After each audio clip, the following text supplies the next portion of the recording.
I'm 18 years old, I'm from Montreal, and today we're at O'Neill Evolution in Switzerland, Davos.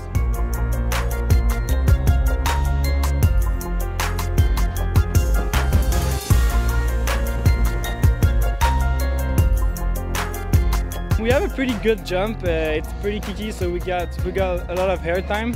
And the rail features are pretty sick. We got a down rail, down flat down, a down bar with the wall. We got tranny, like to wall ride. There's so many ways you can do like lineups and things.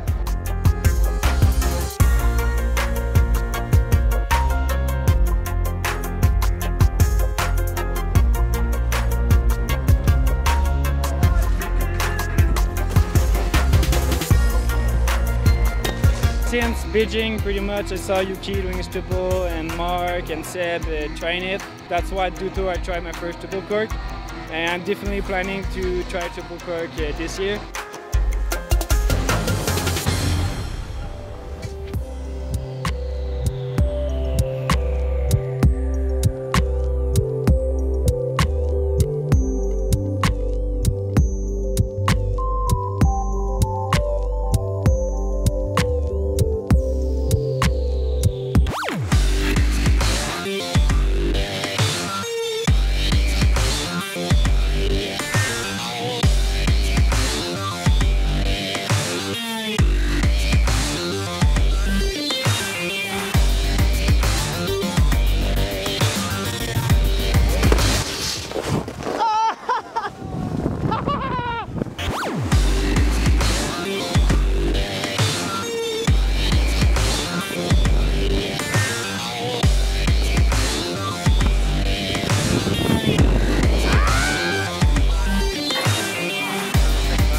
I just landed my first triple cork ever, so I'm really stoked. I did a backside triple cork 2040. Maybe you'll see a triple cork in the finals.